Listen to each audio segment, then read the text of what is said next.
नमस्कार, आप लोग देख रहे हैं एनडी लाइव। सिर्फ एनडी लाइव पर बड़ी खबर आए ले चलते हैं पूरी खबरों की तरफ।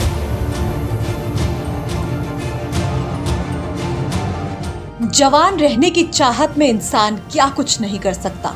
मुश्किल एक्सरसाइजेस से लेकर बोरिंग खाने तक लोग खुद को फिट एंड फाइन रखने के लिए जी जान लगा देते हैं। लेकिन अगर कोई आपको कहे कि 60 साल के बुजुर्गों को भी 25 साल का जवान बनाने की टेक्निक आ गई है, तो क्या आप यकीन करेंगे?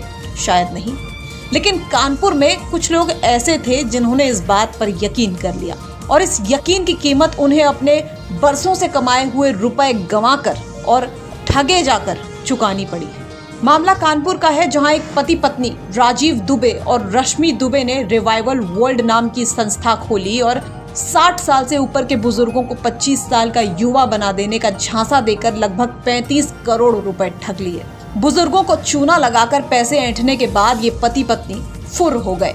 क्या है पूरा मामला, चलिए आपको बताते हैं। कानपुर में एक पति पत्नी पर इजराइल की मशीन के द्वारा 60 साल से ऊपर के बुजुर्गों को 25 साल का युवा बना देने का झांसा देकर लगभग 35 करोड़ रुपए ठगने की रिपोर्ट दर्ज कराई गई है। लोगों को चूना लगाने वाले इस पति पत्नी ने सबको झांसा दिया था कि इजराइल की ये मशीन ऑक्सीजन थेरेपी करती है, जिससे बुजुर्ग जवान हो जाते हैं। लोगों की हमेशा जवान रहने की चाहत का इस कदर प्रचार हुआ कि कुछ ही दिनों में हजारों लोगों ने लगभग 35 करोड़ रुपए इस पति पत्नी की संस्था में जमा करा दिए। बहुत से लोगों ने इस मशीन में ऑक्सीजन थेरेपी तो ली, लेकिन कोई भी 60 साल से कम तो दूर 60 से 59 का भी नहीं हो पाया, जब तक लोगों को ये एहसास हो पाता कि दोनों पति पत्नी ठग हैं। ये कपल फरार हो चुका था। अब इन्हीं के द्वारा ठगी गई डॉक्टर रेणु चंदेल ने किदवई नगर थाने में रिपोर्ट दर्ज कराई है। पुलिस ने मामले पर जांच भी शुरू कर दी है। केस दर्ज कराने वाली रेणु का क्या कुछ कहना है, वो सुनिए। रिवाइवल वर्ल्ड के नाम से मिस्टर राजीव दुबे और रश्मि दुबे ने एक प्लान चालू किया और हम लोगों को बुलाया कि हमने ये मशीन इजराइल से मंगाई है, 25 करोड़ रुपए की मशीन मंगाई है। और इसमें हम जब लोग जैसे जो बुजुर्ग लोग हो जाते हैं, बूढ़े हो जाते हैं, उनको इसकी मशीन सेल्स पे काम करती है। इसको हम एचबॉट बोलते हैं, हाइपरबैरिक ऑक्सीजन थेरेपी के नाम से बोले जाना जाता है इसको, और विदेशों में बहुत ज़्यादा पॉपुलर है। फिर हम लोगों ने भी इसमें कई लोगों ने R&D की कि हाँ मशीन तो सही है, कानपुर में भी लगी है कहीं कहीं पे। मशीन आई नहीं, पैसे इकट्ठे लेने शुरू कर दिए। तो फिर पता लगा कि पैसे आने के बाद 3-4 महीने बाद मशीन आई। जब मशीन आई बोले इजराइल से मशीन आई। फिर कई लोगों ने इनसे क्वेश्चन किया कि सर मशीन आई है तो उसके बिल वगैरह भी होंगे आपके पास। इन्होंने किसी को बिल भी नहीं दिखाए। जो भी बिल के लिए पूछता उस पर गुस्सा हो जाते, नाराज हो जाते। आदमी सोचता चलो छोड़ो, थेरेपी आई है तो थेरेपी लेते हैं, बिल बाद में देखेंगे। तो इस तरह से जब धीमे धीमे इन लोगों ने पैसे लेने शुरू कर दिए, फिर उन्होंने इसमें प्लानिंग कर दी कि जो उसमें 6000 रुपीज़ से हम इसको शुरुआत करते हैं, 90,000 रुपीज़ की थेरेपी होगी, तो सब लोग जल्दी जल्दी अगर करेंगे। बड़ा से उन्होंने मतलब प्लान बना दिया कि आने वाले समय में इसकी जो कॉस्ट होगी करीब 1.5 लाख 2 लाख करीब होगी।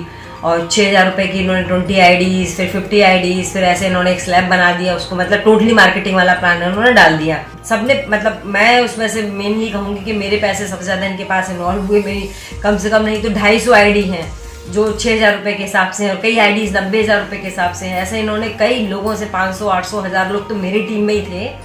करीब नहीं ज़्यादा तो 35-40 करोड़ का उन्होंने घोटाला किया। और सबका पैसा टाइम पे ना देने के तहत में जब ये बात पता चली, पिछले 1 साल से मैं चक्कर काट रही हूँ उनके ऑफिस के, सर आज पेमेंट कल पेमेंट। शाम को 6 बजे से लेकर रात के 12 बजे तक इनके ऑफिस में मैंने काम किया, पूरा डेडिकेशन के साथ। पूरी टीम मेरी थी, बहुत सारे लोग थे। अब एक एक करके अगर नाम लूँगी तो बहुत लंबी लिस्ट हो जाएगी। इन शॉर्ट यही कहूँगी, जब हमारे पैसे नहीं मिले तो पब्लिक में शोर हुआ। फिर कई लोगों को उसमें मशीन में भी जाने में भी दिक्कत हुई, उसमें कुछ ब्लास्ट हुआ, उसमें कुछ ऐसी गैसेस जो भी निकलती हैं, टेक्निकली तो मुझे बहुत ज़्यादा नहीं पता है इसके बारे में। फिर लोग डर गए, फिर मशीन में नहीं जाते क्योंकि ना डॉक्टर्स हैं वहाँ पे, ना ट्रेंड स्टाफ है वहाँ पे। फिर अब धीरे धीरे पता चला ना किसी स्टाफ की सैलरी मिल रही, सारे स्टाफ एक एक करके छोड़ के जा रहे हैं। बड़ी लंबी कहानी है। वही मामले पर पुलिस का क्या कुछ कहना है, वो भी सुनिए। कानपुर नगर के स्वरूप नगर थाना क्षेत्र की रहने वाली हैं एक महिला रेणु सिंह चंदेल। उन्होंने एक FIR दर्ज कराई है, जिसमें उनका कहना है कि एक राजीव दुबे और उनकी वाइफ रश्मि दुबे हैं, जो इधर किदवई नगर थाना क्षेत्र में एनी टाइम फिटनेस नामक जिम चलाती हैं। और इनकी एक संस्था है रिवाइवल वर्ल्ड नाम से। तो इन लोगों का ये कहना है कि मेरे पास एक ऐसी इजराइल निर्मित एक मशीन है जो ऑक्सीजन थेरेपी देती है और जिसमें हफ्ते में 5 दिन अगर आदमी कुछ घंटे उसमें बैठेगा, ये ट्रीटमेंट लेगा, तो लगभग 3 महीने बाद उसकी उम्र 65 साल से 25 साल हो जाएगी। और ये पूरी स्कीम इनकी नेटवर्किंग टाइप से चल रही है और इसमें इन्होंने ऑफर्स भी दिए हैं कि अगर कोई जितने ज़्यादा से ज़्यादा लोगों को इनकी संस्था से जोड़ेगा या उनकी फ़ीस जमा कराएगा, उसे गिफ्ट हैम्पर्स और कुछ रिवार्ड्स मिलेंगे। और उनकी तहरीर पर, रेणु सिंह चंदेल की तहरीर पर थाना किदवई नगर में अभियोग पंजीकृत कर लिया गया है।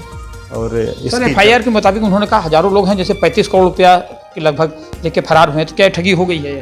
अभी कितने की ठगी हुई है एग्जैक्टली हम अभी बता नहीं सकते, लेकिन काफ़ी लोग हैं जिनका पैसा इसमें गया हुआ है और कुछ लोग कंप्लेंट करने आ भी रहे हैं और इसकी विवेचना जारी है और इसमें SIT भी गठित की जा रही है और एक्सपर्ट ओपिनियन के लिए CMO कानपुर नगर को भी इन्हें भी पत्राचार किया जाएगा।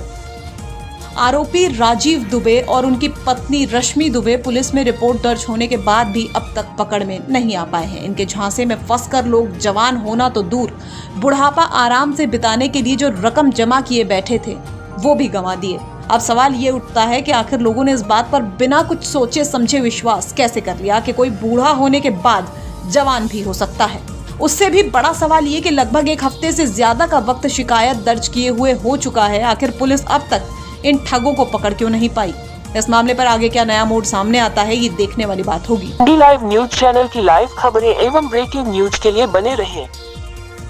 एनडी लाइव चैनल को सब्सक्राइब कीजिए। अगर हमारी खबर अच्छी लगती हो तो खबर को शेयर कर दीजिए। इस खबर को लेकर आप लोग की क्या राय है, आप लोग कमेंट बॉक्स में जरूर बताएं। एनडी लाइव से सलाउद्दीन खान।